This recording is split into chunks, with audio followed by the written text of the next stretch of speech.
Elephant, yes. Fantastic. They moved to Italy recently, so Fantastic, Yeah, yeah. guys. We are live, and now I have to say, in the match, Costantini person to enter the live streaming platform, Costantini won 3-0 easy. I mean, in 10 seconds, Max was in the platform, nice and easy. It's a super Yeah. technology. it was Yeah, I give easy. him that. Yeah. Thank you, Jürgen. I know you're so generous. Thank you. That was super easy, really super easy. I give you that as long as I beat you in ping pong, table tennis. So that's okay that you win on the technical things here. Fantastic. But guys, did you ever played against each other, you two, or not? Never. We never played, yeah? No? We never. I played with no. all of them, all of your teammates, except you. You played with Giovanni Bisi. Yeah, that's right. Yeah. But not with me, because I mean, whenever we were like in the draw, Jürgen was trying to avoid me. But of course. I think it was opposite. No. You were lucky that you could not play me. I think your style will suit me perfectly, so it was okay. But so, I'll give you this crazy surprise then. I played against Jürgen. And this is a major surprise, Max. I played against Jürgen in a summer tournament in Côte d'Azur. I think was Juan Le Pen or Antibes, Cap d'Antibes. So you, Jürgen, you came for like holiday or exhibition with Gatien, something like that. And there was this tournament. And the first round, I was junior. I played against Christophe Legout in the junior tournament. And then in the main tournament, I had Jürgen first round. And obviously you don't remember, but for me was the match of my life. And I still remember that you enter like exhibition mode. So high balls from ball number one, high balls, for the audience. And we played. And I was smashing like crazy. And you were obviously doing all the points. So I smashed like for 2 sets.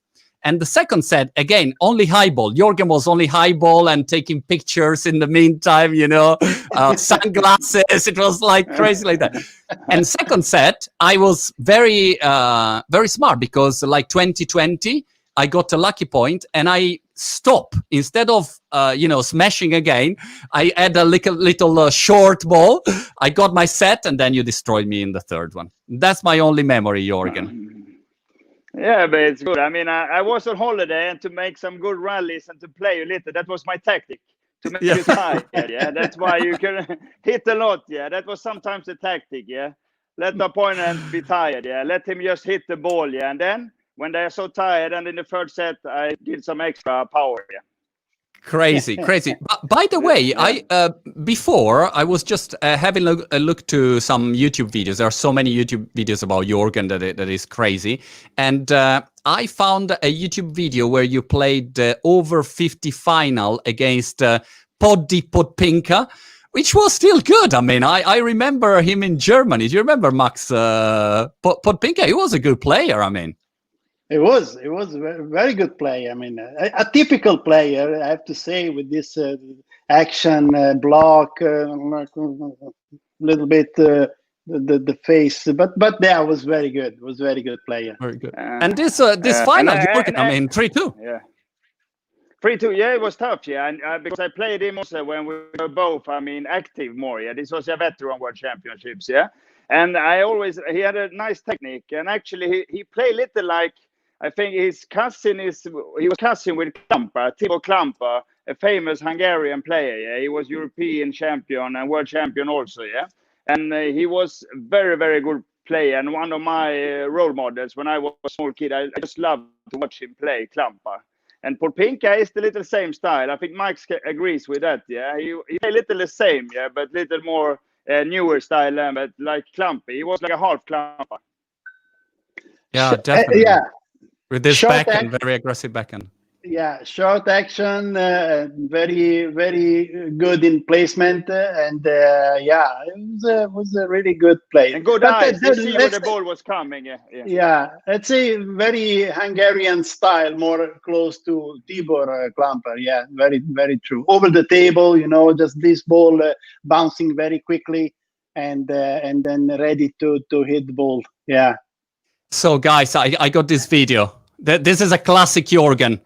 Your classic backhand. I wonder, Jorgen, how did this backhand started? When did you start to hit and smash like this with your backhand? Like crazy backhand. Actually, it just came. Yeah. Like Yeah. natural. When I was in good shape, I always hit these backhands. Yeah.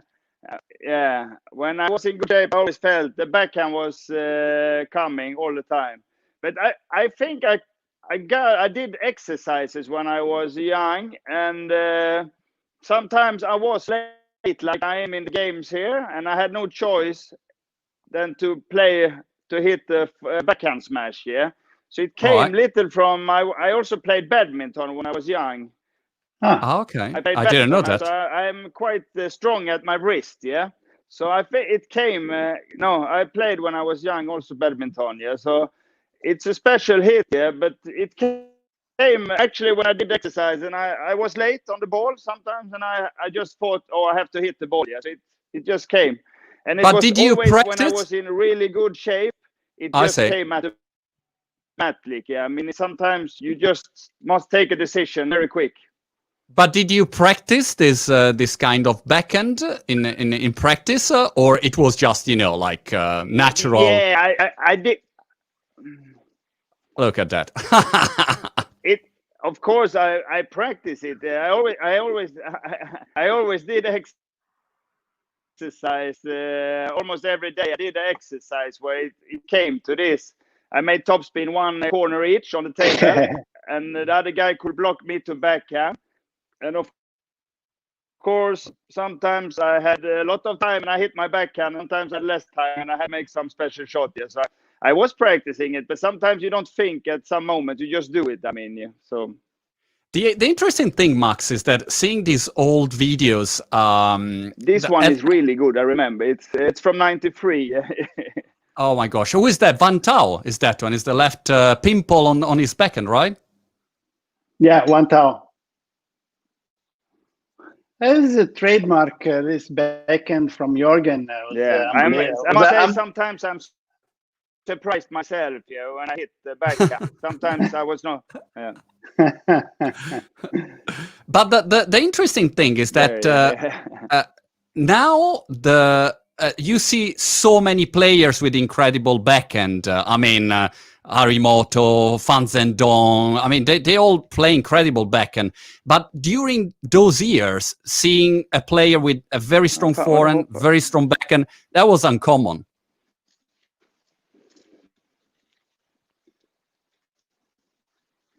Wow. Yeah. And I mean, this is a mix. It's a compilation of several different years. Yeah. Now you disappeared there for a while. I could not hear. Here we are. We're back. Sometimes we just lost you for a second, Jorgen. I was saying that in that period, Max,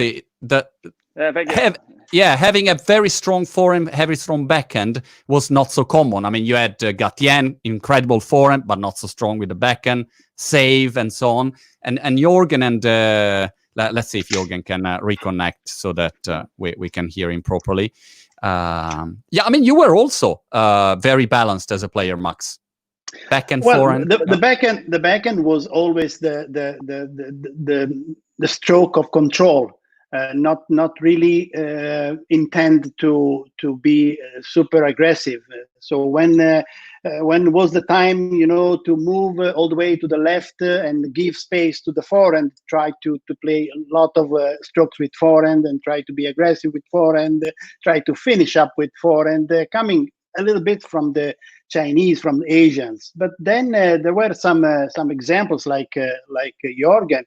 Backhand was kept maybe too much behind, and then slowly when they got back to the center a little bit, the techniques changed, got back to the center, then the need was to improve the backhand, to be aggressive with the backhand as with the forehand, like players you were mentioned before, like a player like Calderano. I mean, Calderano from Brazil, it's unbelievable. Super powerful backhand. And I have to say that last year, Jorgen was there. Of course, you will remember very well, coaching Matthias Falk in the final with Malong in Budapest. I have recognized a few things coming from Jorgen, because Matthias Falk played some great, fantastic backhand during that match. So backhand is coming very crucial in the modern table tennis. Well, Jorgen, what did you teach to Matthias on the backhand side?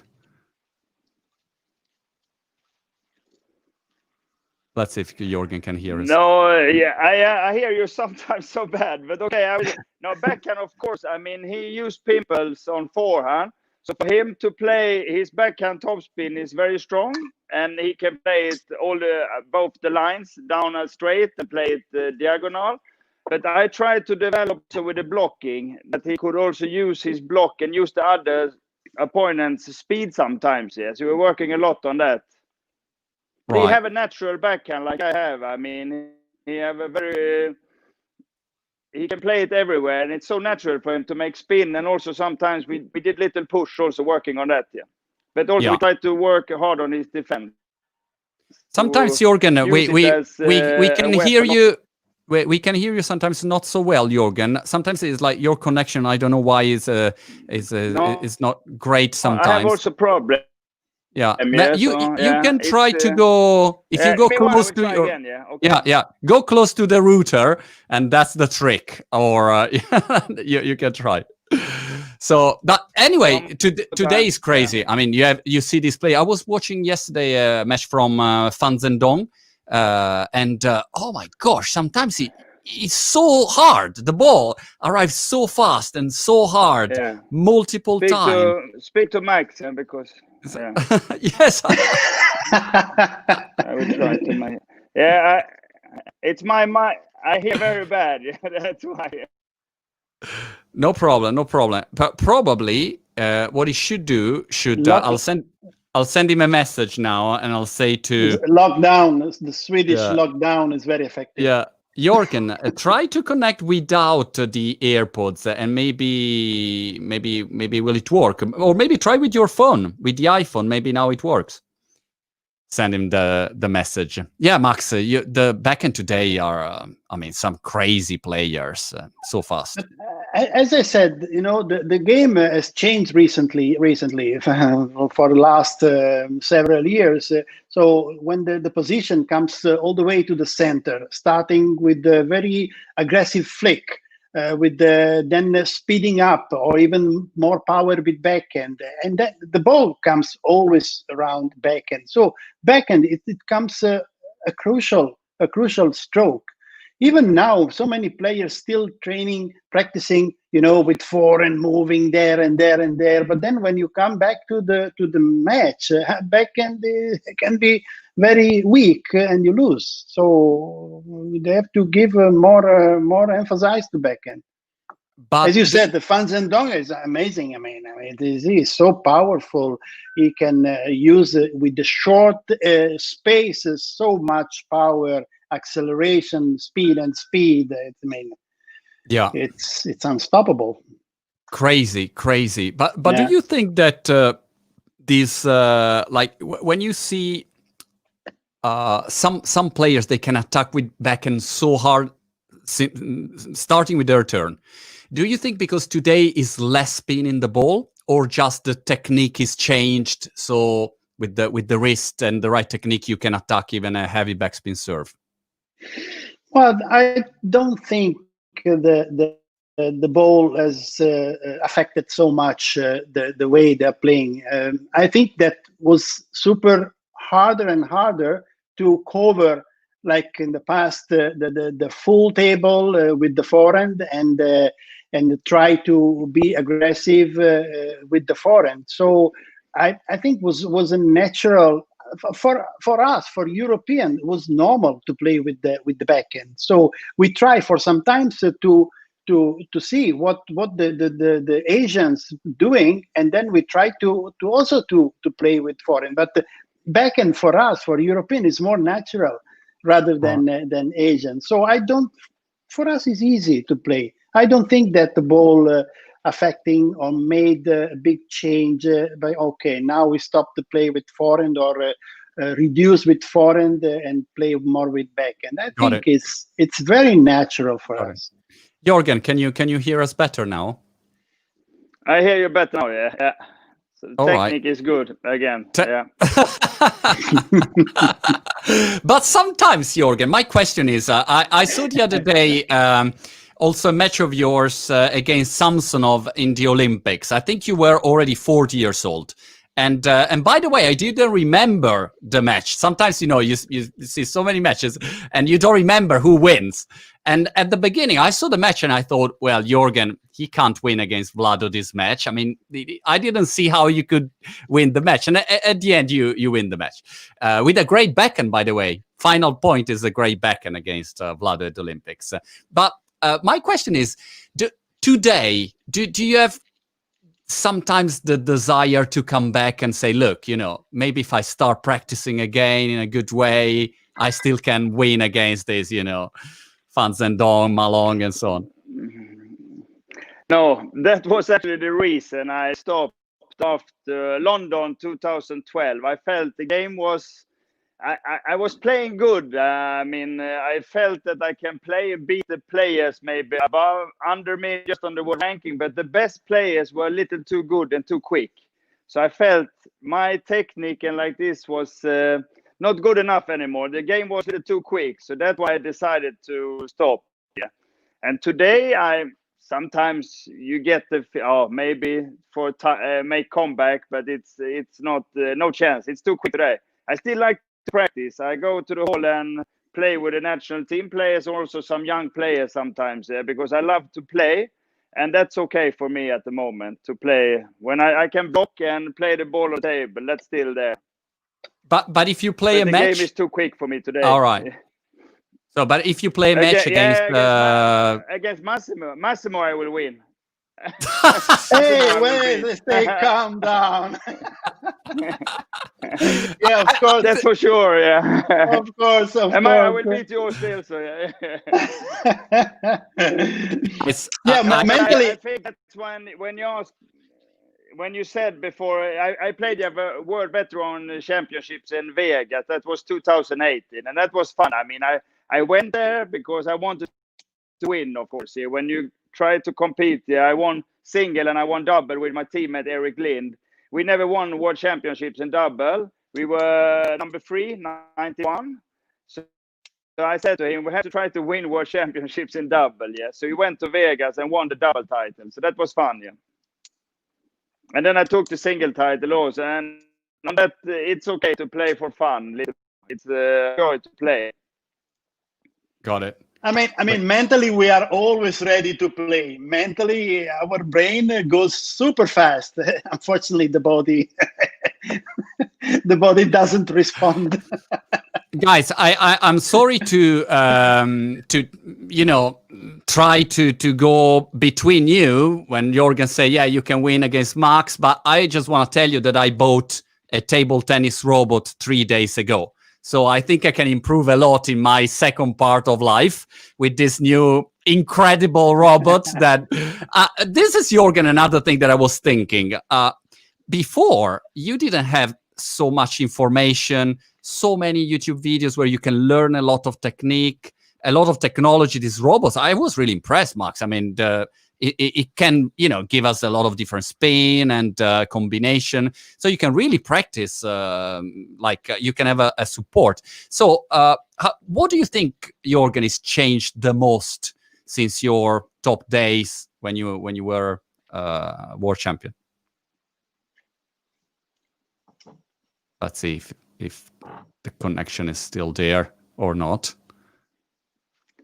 Disappear. Is it disappearing? Yeah. Can you hear me now? I take my coffee. Yeah, I can hear. I can. I think my start to answer. Yeah, I heard a robot. Yeah, but sometimes you disappear. Unfortunately, I don't know what All it right. is. I have. Yeah. Jorgen, try like this. Try to connect. Robots, yeah. Yeah, try to connect with the iPhone. I'm sure that if you connect with the iPhone, will be a better connection. And then I get Max I am with to. iPhone now. Ah, you are with iPhone now. All right. Okay. Well, then. I am with iPhone, yeah. Okay. Really Okay. strange. There is something jumping there. Now I hear you. Yeah. Okay. I don't know what that is because I use 4G. And normally 5G is coming, but I use 4G, yeah, because but it's still jumping, yeah. All right. But one thing you could do is try to connect without your AirPods, and maybe there is no, maybe the AirPods are maybe out of battery, like going out of batteries or something like that. So you can try to, yeah. Let's see without AirPods. That's a great technical workout, Max. You see, with Jorgen. Yeah, and we see. how it happened. Gone. But it's like it's like a match for me, live streaming. You go to a match and you have your plan, and then everything happen, and then you have to adjust. I mean, otherwise it would be too easy. By the way, Lucas say Costantini, god of table tennis. Look at you, Max. Big fans here in the chat. Thank you. Now, what do you think about this robot and technology? I was about to say. I mean, it's true that nowadays the technology.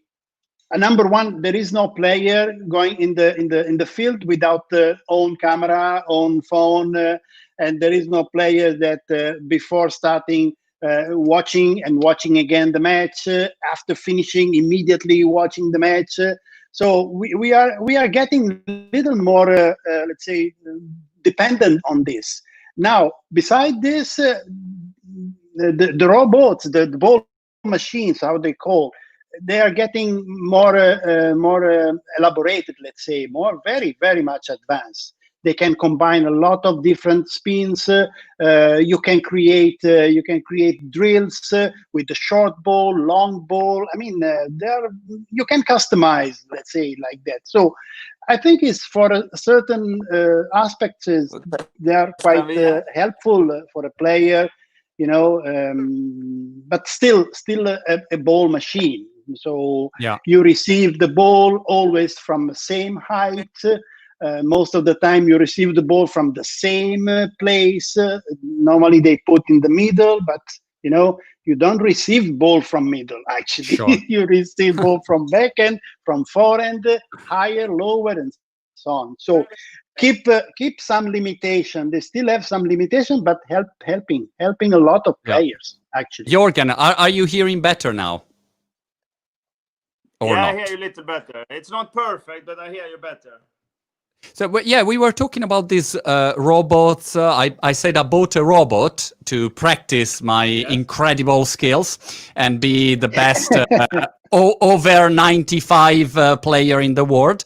And so I have around 45 years to practice now. But technology is improved a lot and help. And in your days, maybe robot was not very elaborate, and I mean the game has changed a lot. What is changed the most in your opinion?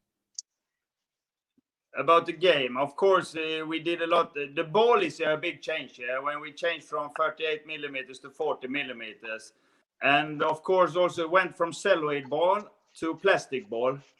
So today in the game it's less spin in the ball and more speed.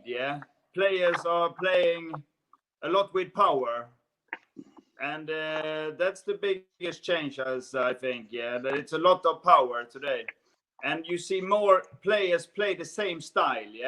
You don't have so many the different styles here, like in the 70s, 80s. You had shoppers, pen holders, playing with pimples out. I mean, smashing more. You don't using topspin. Today you see mostly that all players use topspin on both sides, backhand and forehand.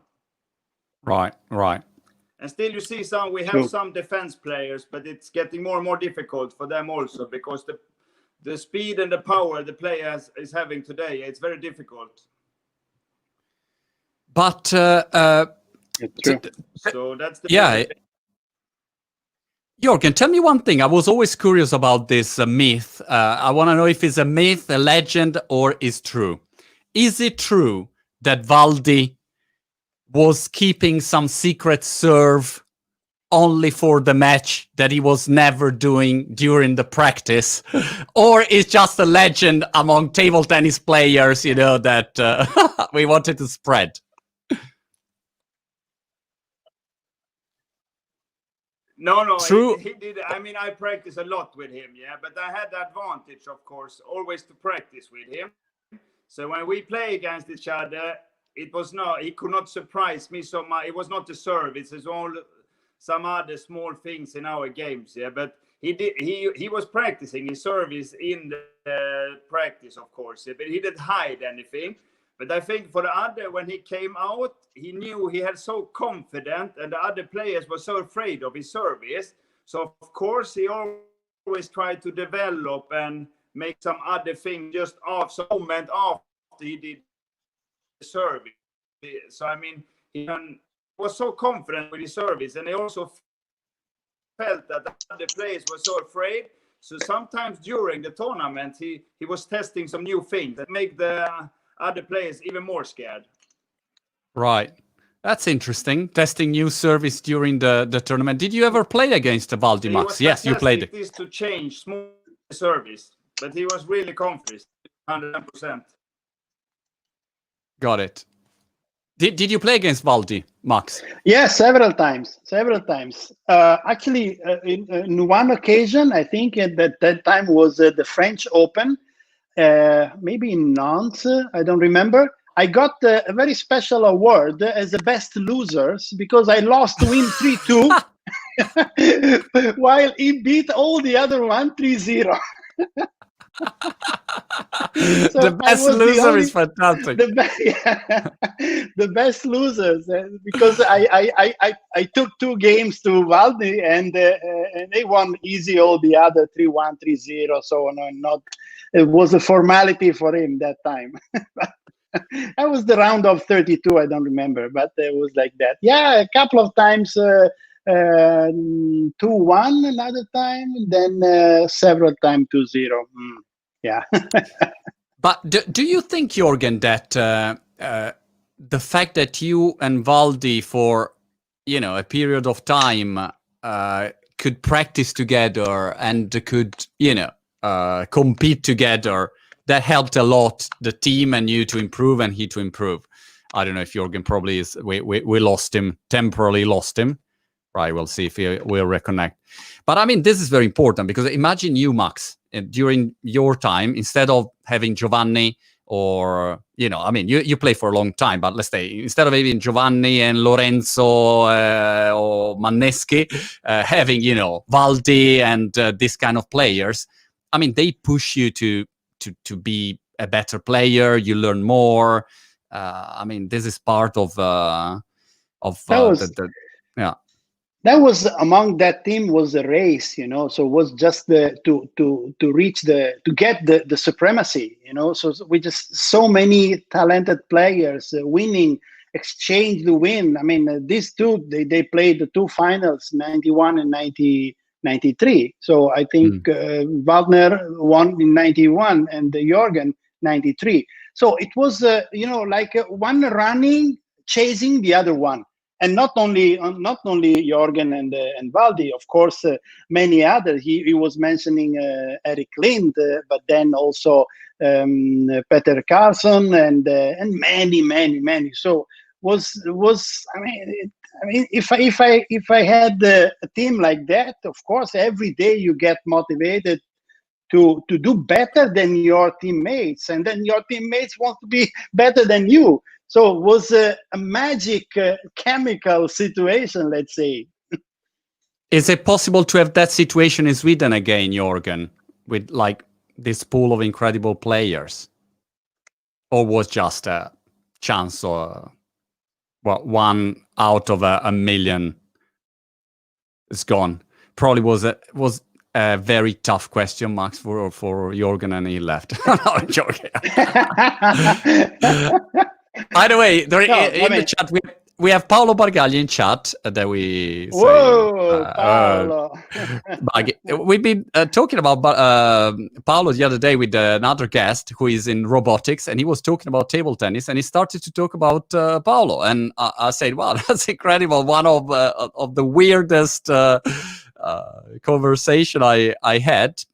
Anyway, Paolo has a very funny question, because he was asking to Jorgen if Palner was the GOAT. And he say, I think Costantini is, but maybe I'm wrong, So that's a classic Bargagli humor. Bargagli style.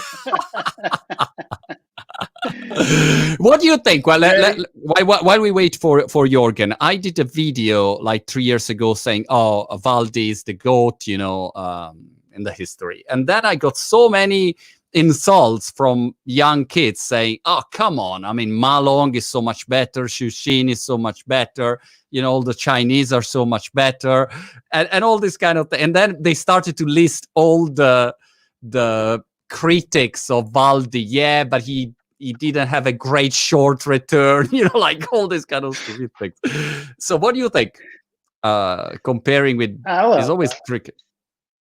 Yeah, it's always difficult to say. I mean, Valdi, that generation of Valdi reaching the Olympics in 1992, it was absolutely unique. But behind him, there were many other players, especially European players, Filou, Gathien, Jorgen, of course, many others that actually, there was a time that China was not succeeding pretty well.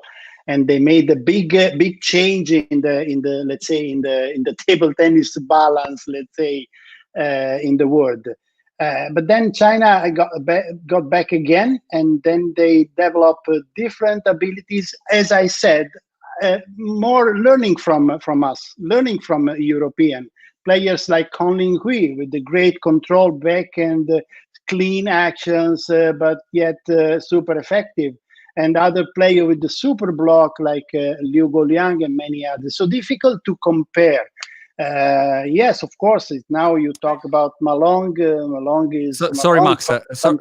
Sorry, Max. Yeah, Jorgen, I see you back. Oh. Can you hear us now? Yeah. Now I hear you. Yeah. Now I hear you better. I'm trying. The image looks better. I have to say, you are really, you can see you were the number one in the world, because you really you don't give up with this connection, and I really appreciate it. I'm really stubborn, yeah, that's right. Yeah, you have to be stubborn to be number one, yeah. So I'm just giving up. Yeah. Well, what do you think? True. I mean, Jorgen, honestly, I mean, I told you the other day, my friends had a Pamela Anderson poster in their room. I had your poster in my room, So, I mean, for me, you were very inspiring as a player. So, why do you think, among all the players, you managed to become world champion? And I mean, you lost the final with Valdi, I think, in '89. I mean, you were very dominant for a long period of time. What were your main skills? What do you think made the difference in those days? Of course, I have a talent for playing table tennis. That's for sure. Yeah, I played since I was 5 years old, and I always had goals and like this. But I think main thing is that I was really stubborn, like you notice now when I try to get the connection, yeah. And I always same attitude. And of course, I always say also I came to China when I was 15 years old, 81. I went to China for practice, and I learned a lot there. I could practice with a lot of different styles, and also I noticed how much they were practicing. At that time, I was practicing at home in Sweden, Halmstad, my hometown, 3-4 times a week. I was practicing, and on the weekends I played tournaments. But when I came to China, I stayed for 1 month. We practiced 6 hours a day, 6 days a week. We had free on Sunday. So I went from maybe like 6 to 8 hours a week to 36 hours when I was there for 1 month. Yeah. 36 hours every week. So of course I learned a lot. There are no shortcuts. You have to work really hard. I had a talent, but of course you have to work very, very hard to become the number one in the world. I watched a documentary. Also, yeah, for me, please. For me it was like also always developing my game. I was never afraid to try little new things also. That's also one of my key. That I mean, the game changed a lot, yeah. And of course, you always have to be eager also to develop your game. I watched once. I don't know, Max, if you have seen it on YouTube. There was a documentary about the Swedish national team of those years. I think it was in Swedish, the documentary, and what I was impressed. I don't know if you understand, Jörgen, which one I am referring to. There's a documentary, it's like a 1 hour long video about the story of those period, and I was really impressed by how many times you guys lost before winning against China in Dortmund, the famous final. I mean, it took a long time to go to China, practice, try, losing, and then I mean, I missed that bit. You know, for me, I just saw when you came out in Dortmund, and I thought, wow, these guys are incredible. But the years before, they were not so, let's say, popular, and so it took a long time, I can imagine. I know. I think Max also know in the 80s, and I mean they won everything. Yeah, we went to China to play friendly games with them. Yeah, we lost 83 finals, 1-5, 85, 0-5, 87, 0-5. Yeah, but in our group, the Swedish team, like you say, we always felt we learned little every time. Yeah, we could play them a lot, so we always felt we are getting closer. Yeah. So that was also our big goal in the group. That was to beat China because they were so dominant in the world. Yes. So for us, it was, we always felt we did small step by step all the time. Yeah. Even if we lost, when we won one match, we were really happy. We went to China to play. Yeah. Oh, we only lost 1-5 or 0-5 like this. We always felt like we are getting closer. Got it. Did you watch the documentary, Max? But I have it. I have the documentary in German language. Unfortunately, I found in German language. But anyway, I have it in English. I will give you a copy in English. Or in Swedish. Thank you. Thank you. Well, the perception was that the Swedish, grabbing a little, space, slow by slow. So we had the feeling that something could have happened in those days because the more time you spend, the more time you learn, the more time you get used to so many situations, and then that trio of players made something really unbelievable because they really believed inside that they could make history in those days. So our perception was something can happen.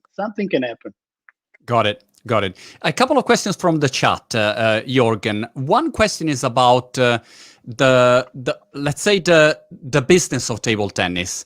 To me, I chat and I do interviews with a lot of different people in different sectors, and sometimes it's embarrassing when I talk with football players or tennis players, basketball players. If I talk about table tennis, I realize how the sport is still small and poor, and is not developed. The business side is not developed like so many different sports. But when we see these players today, like, I don't know, Timo Boll or Dima Okcharov or the Chinese, what kind of business can a table tennis player today generate? Is this something even close to, I don't know, a tennis player, or is still very, very small sport? Let's see if we get him. We got Jörgen frozen now, but Max, this side is better. What do you think? This new connection spot was better so far. I think that being in the top there, I mean, they have quite good. Difficult to quantify how much Right. they get. I know that from ITTF, from the International Federation, that they are going to launch this new professional, let's say, platform. Let's go like that, WTT, where they want to really push hard in making the sport extremely more professional and give to the players more resources, let's say like that, because we know that there is a lot of interest around table tennis, maybe not super business like in other sports, but potentials are there. So I think we are going maybe too slowly, but we are going in the right direction. I mean, players like Ball, I mean, they are I mean, not like Tiger Woods, but they are quite good, without mentioning the Chinese, Japanese as well. So it's circulating quite good money.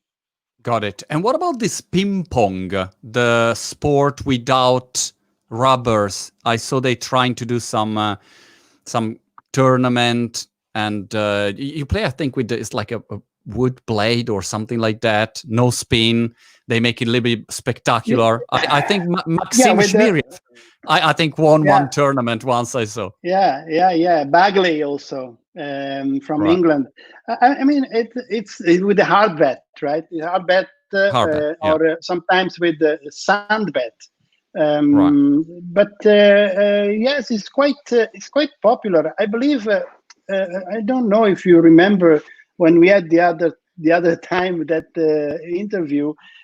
It reduces dramatically a lot of abilities and interactions with the spins. So without spins, basically, the game becomes like consistency. Let's say like that. So it comes, it goes, and so on. So it kills the beauty of the spins, of the let's say, of the so many things that we used to. Well, we'll see. Yeah, this ping pong is quite. They have this world championship, something like that. Yeah. Jorgen, we were talking about this ping pong tournament with hard bat. I don't know what's your opinion about. I'm so bad with hard bat. I lost with a friend of mine in the garden. I couldn't believe, but I can't play with hard bats. Are you strong with hard bats? No, I didn't try so much. I have a bat at home, but it's difficult. You have to use a little different technique, so you have to practice with it. It's not so easy to play with it. And like Mike said, it's less spin and everything, so the technique is special. I still like to make top spin and things like that, But they make it. They make it. You try to spin and the ball goes down. and go down. You have to play a little more with open and use the smash a little more, But it's difficult. But I still like to spin and all these small things to make top spin and this smaller. It's fun. But okay, they make it really nice in London there when they make the World Championships. Yeah, exactly. Got it. Jorgen, one question from the chat was about the business, table tennis business. So what happened when you became world champion? I don't know, Warren Buffett called you and say, Jorgen, here is $100 million. Bill Gates called you and gave you $1 billion and a new island in Hawaii. Well, how does it work? And today, what's the situation today? No, of course, at that time it was you get the invitation to all tournaments. But you don't get that unbelievable rich, I think. But like in all sports today, the players, of course, makes a lot more money than we did in our times. Max, I think you can also say that, that the players make more in the clubs and they have more prize money on the tournaments. But of course, you always are hoping that the players would even make more money, and that ITTF is trying to get new tournaments in and make even more prize money into the game.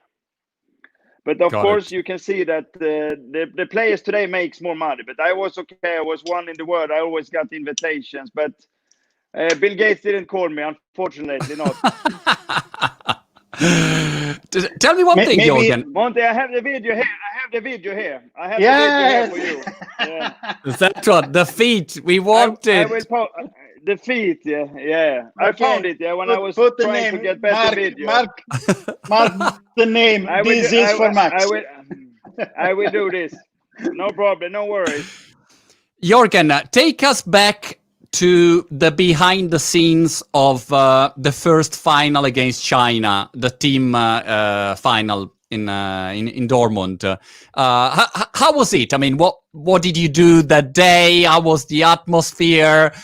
Did you think that something could happen? Did you notice something about, I don't know, the other Chinese players during practice? Any anecdote that you have about that moment? No, yeah, that's so long time ago. The anecdote, I think we felt the whole team, that it was in Germany. It was in Germany, and we all had been playing in Germany. So we felt that was our second home ground to play. I mean, we felt when we came into the hall, there were 10,000 people on the tribunes, and they were all cheering for us. Yeah. So of course we felt this is the chance. Yeah, because we had everybody knows when you play with the spectators in the back and behind you, you have them with you. They are like an extra player. So of course, when we came into the arena, just this feeling when they started to cheering for Sweden and like this, we felt this is our chance, and we also knew to get a good start against China, it's really important because like we said, the previous finals, they were always in front. I mean, and then they won 1-5, 0-5, 0-5. So we knew the start is really important. So this time, we of course started. Appelgren win the first match, and Valny won the second, and I came and won the third match. So we got this start 3-0 directly, and then we knew that. Then we also felt in the whole team, of course, this chance we will not give away when we had 3-0 up. So it was just at this moment. I mean, we were in the moment, and we lost him. We lost him on the best side of the to win the team. Yeah, okay, you lost me a little. Yeah, here it is. Yeah, you say you were in this. You got a head start, and that was important comparing with the previous matches. Yeah, what's really important. Yeah. And that was important. Especially when against the China, score... it's really important to have this start to be in the beginning of the games. That was important that time when the score was 21. Now the score with world class. Jörgen start to be cross with this technology. Can you still hear us or not? I can only say my internet is not working. It's not world class. My internet or something is strange with the volume or not something. Yeah. All right. But we got your. You looked only like the pictures. Yeah. Got it. We got your point on the final, and Max said yes. Before you were going to 21, so I mean you had more time to build your game. Now to 11 is quick.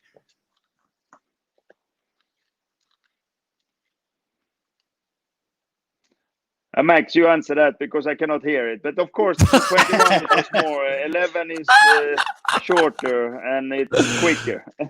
No, yeah, I was saying that if a good chance. If having a good start meant to get a big advantage and put pressure on opponents when the score was 21, now is even more important that every point matters. So there is no time to relax or to this point I can give. There is no more. So this time is absolutely crucial that you keep up from point one to the last one. What about your favorite match? I don't know if Jorgen can still hear us. Like this. but if you hear us, I cannot hear you all the time. All right. I only make like this. Yeah. Okay. Or we can play, some movement and see, and we can have a little coaching from Jorgen to learn. By the way, Jorgen always got this crazy serve return. I always love this serve return, back and push, short forehand push. I mean, it was always so. I don't know. I never understood how he did it so well, but this is for another time. He's gone. He's gone. Because sometimes you forget that, of course, he had an incredible backhand, but his forehand was, terrifying. When he started with his forehand, it was not easy to stop him. I mean, the Jorgen was a great player because the quality of the ball was always very high. Many players try to attack, even nowadays, try to attack, but somehow they stop. They feel that, okay, let me go slow, let me control, let me send ball the other side, even with not much quality. But Jorgen was always putting quite strong quality on the ball, whether it was with spin or speed, backhand, and so on. So it was coming like consistently high quality. And when you play, you wait that the opponents can slow down sometimes. But with Jorgen, never. Jorgen, we are talking good about you, basically. We are saying that you were incredible and blah, blah, blah, and so good. Blah blah. Okay, nice to hear. Thank you. my internet skills or my technical things on here, it's not working 100%. All right, we resist. Let's resist and try. Oh, there is a question here from Giacomo. He asked you, Jorgen, if you think that someone can basically defeat the Chinese in the future. Harimoto. There is that lefty. What's the name of the left-hand player from Taiwan? Li Yunzhang. Li Yunju. Taiwan. Yeah. Li Yunju. Yeah. Li. Yeah. Yeah. I think it's possible. Yeah. I think it, especially. Yeah, Harimoto too. You have still Dmitry Ovcharov also, of course. I'm national team coach for Sweden now, so I hope also we will also be able to have the chance to beat them. Yeah, but I think the most important is that you have to believe that you can beat China, and I think this new generation young players are coming, and they are believing, and also have done it a couple of times. Yeah, that's important. Yeah. So we will see. I mean, we have World Championships coming up, and next year Olympics, of course, with Harimoto playing at home ground in Tokyo, hopefully. Yeah. Do you think, one question about Timo Boll, sometimes I see Timo Boll and I think, wow, to me, it looks like he's playing better now that he's older. And obviously he's maybe slower, but he's very smart, technical tactics, is very clever. How do you think he's still competing at this level? And do you think he can still get some great victory out there, or maybe it's too late?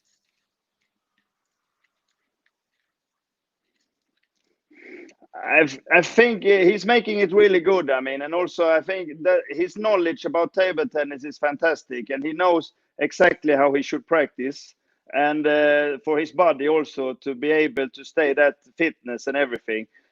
But I think maybe for Olympics and World Championships, his best chances are with the team for Germany. I think that they have the best chances to beat China and other teams there. But in single, I think it's still very difficult to win maybe at World Championships or Olympics. I think that's too difficult for him. But still, for team, he is still there. They can make something. But he, like you say, he's like wine. He's getting better and better. So for every year. But I think also he learned a lot how to practice and to keep his fitness all the time. Also, because our long tournaments, the feeling is that sometimes he's playing fantastic, but then he arrives maybe semi-final and final, and he's just too tired. He can't even move anymore. So probably that's the problem to win a single tournament. But in team, I mean, sometimes it's really impressive. Max, what do you think about this fact that sometimes you see these Chinese players, and the feeling is that in the most important tournaments they arrive, 9-9, 10-10 in the 5th or in the 7th, and they just win. They still play great points in the most difficult under pressure moments, and I mean, it's not luck, they just always deliver. How do they do that? Is practice, is experience, is coaching? Where does it coming from, that? Well, I think I used to give this definition from those top players. I believe that they have the discipline of the tactics. So many players, at a certain point, they wait for the opponent's mistakes, or they hope. They just get there, 9-9, 10-10, and many players, instead of doing the right thing, maybe they wait one extra ball. For them, they don't. They just keep going, doing consistently and coherently their best skills. And then, of course, it can happen that they can lose.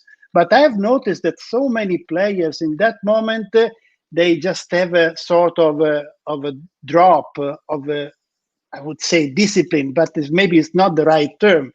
But the way that they knew, I have to do that. It doesn't matter. I have to open. I have to go. I have to step around and this. So many other, they just wait for opponent. Wait and hope and pray. Jorgen, if you can hear me, hope and pray. If you can hear me, Jorgen, on your sofa, what was your mindset when you were, like 2020 in the 5th set? What was your trigger in your head? What was your thinking to approach the important moment in the best way?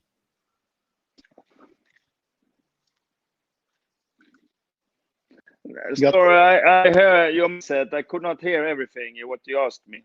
Sorry. So the question was about your mindset in important points, basically. I tried to go out again because I only hear some sentence. Yeah. Right. Try to reconnect without the AirPods. That could make the trick. Jorgen is very. I didn't. Jorgen is really not happy about his technical connection. I tried to connect. Yeah, it's always interesting. I was thinking the other day, gosh, if I could, I was chatting with Velasco, Max Velasco, the volleyball coach. Yeah. And I said, Julio, if I only could go back in time, 27 years, and using my head, my present head, on my 20 years old body, I mean, I think I would be such a better player, the way my mindset is, my approach is. But when I was a kid, I was 2020, maybe like you, well, let's hope for the mistake, or maybe take an incredible risk without so it's tricky have the right mindset. I think because sports itself, especially table tennis, is it's something really related to the direct experience you're having right there. So the feeling always change, maybe because one ball, maybe because one action or whatever. So it's something with a lot of variation, let's say, inside the pattern. So it's not easy. When you see the Asians, they don't have hesitation. I would say they don't have hesitation. They now you can tell now there is something. So maybe the confidence is starting, a little bit cracking, and we will see in the next years. But you when you watch them, you already know what they are going to do, and they will do.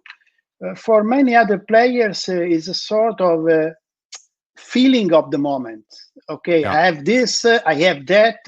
I can, let me see, or maybe my opponent is very aggressive. What I can do is, I mean, they just go boom in their way, and it's difficult to play against them, because actually they think, but they don't think at the same time.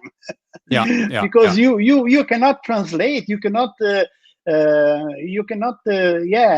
define what they are going to do, or what they think. Maybe they stop, maybe they don't stop. No, they go boom. So Jörgen is back. Yeah, got it. Can you hear us now, Jörgen? Little bit better? No, zero. Can you? No? I can hear you, but unfortunately, it's not perfect. Your voices are a little, Distort. Try Jörgen. Jumping a lot. Okay. We'll if you send us the documentary, we'll send you a new internet connection.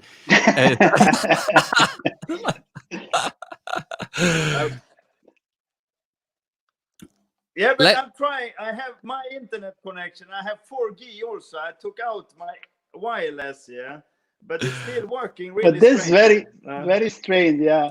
Sometimes the connection is always tricky in live stream, but no problem. Jörgen, if you can hear me, the question was, what was your mindset during important moments? 2020. What was your approach for important moments when you were playing under pressure?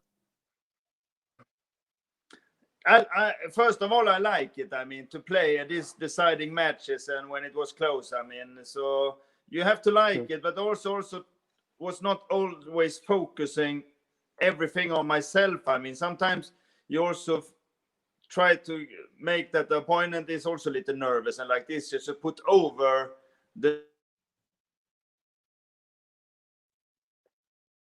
nervosity. I mean, thinking that sometimes when it was very close games and like this, and also when you come to this moment, you have to believe in yourself, to be confident and use good body language and everything.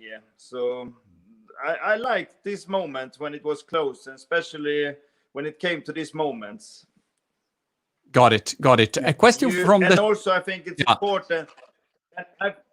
I think it's important also that it's easy to say I'm not nervous, but of course you're nervous.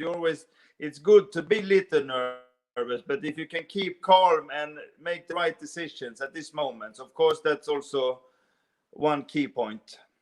Got it. Truls Moregard, the chat is asking, Fernando is asking, is the great hope for Sweden, Truls Moregard?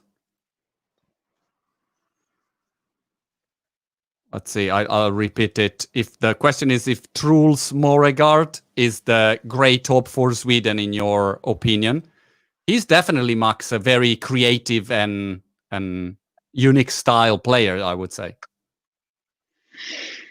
Yeah, well, it's a very unpredictable player, number one, and you don't know what he's going to do. I mean, his strength is to confuse a lot the opponents. I think still very, very young to develop so many skills at the same time. I mean, the top players like Harimoto, we were saying before, Harimoto is 17 years old. Lee Yun-ju is 18 years old, and Truls is 20 years old. These two young players from Asia, they do very small things, but they do very, very well. So not so many variation. Extremely, let's say, well-minded focus on that only, and to play like Truls plays, I think it takes more time, a lot of time to develop and to control all the abilities that he put in the field during the match. So yes, he is, of course, is a great hope, but I think it takes time. But now with Jörgen now is the national coach. Congratulations, first of all. So I think he can have a very, very great guidance with the former world champion, of course.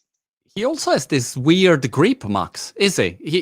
He gripped the racket in it's a bit, I don't know, it feels weird to me to see. I never saw him close, but it feels like it's he has this let's say flexible grip. He can lose the grip to give more wrist to the backhand, or maybe open with the forehand.